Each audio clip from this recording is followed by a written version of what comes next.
Hi, everyone. Welcome to my YouTube channel. I'm doing two today, same shirt, because I wanted to share with you my testimony for child protection legislation. A lot of people have asked for me to share that publicly, and I'm glad to do so in the voice of a child. Growing up in a home with a coercive controller, aka a narcissistic abuser, has significantly impacted my developing brain. I learned early on that I must regulate my behaviors, like the protective parent has, in order to support creating equilibrium in our home. Walking on eggshells is a part of my life. No one really notices there is abuse by the coercive controller because the abuse is often hidden. Violence is often the last act and certainly the most deadly. This has caused a hypervigilance in me. It may cause me to be easily stressed, dysregulated, to have attention difficulties, obsessive behaviors, including perfectionism, anxiety, and of course, depression. Sadly, this may lead to relationships with controlling people and or to be controlling in order to feel safe. When I cannot feel safe in my own home, then self-worth is compromised. It's diminished. My ability to adapt to challenging situations, also very challenged. This is what the coercive controller wants, for me to be compromised.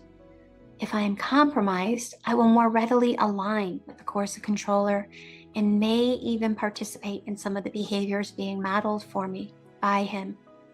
That feels safer. My protective parent, stripped of her autonomy, may be unable to advocate for herself. Of course, when systems do not support her, she remains further trapped, and I do too. I learned early on there's one parent with more power in the home.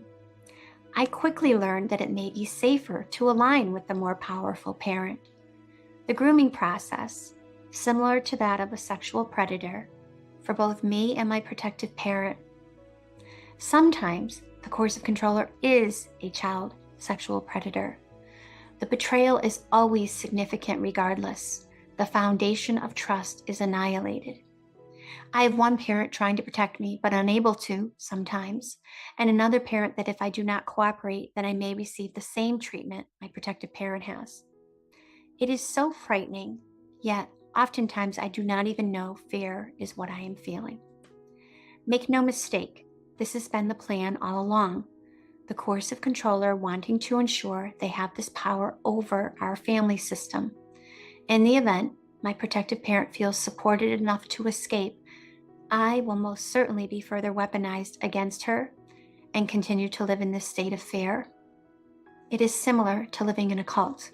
The indoctrination, a slow erosion of my autonomy, and in that I often align with an abusive parent simply because that feels safest. Research affirms that the trauma of hidden abuse is that much more complex. If you cannot see it, the abuse, supposedly it did not happen. How do I explain to anyone that my brain, my child brain, lives in reptilian mode, survival mode, all too frequently? Cortisol streaming through my body. When gaslighting, manipulation, diminishing of autonomy are consistent and repetitive in the family system, then it makes sense that the child's experiences are traumatic. As a child in this family system, I have learned that I am an object, objectified by the coercive controller in this family system. In other words, my role is solely to fulfill the need of the coercive controller, the love entirely conditional. Being authentic is something every single child needs to have for healthy development in their home. I cannot be authentic in my home. I am not loved unconditionally. I am a vulnerable child, a human being, dependent upon adult caretakers, yet in some cases unable to lean on my protective parent, simply because that parent has been stripped of any parenting abilities, either by her own traumatic reactions to the abuse by the coercive controller, or due to the false narratives, the gaslighting I've heard over and over and over again, most often covertly and insidiously by the coercive controller.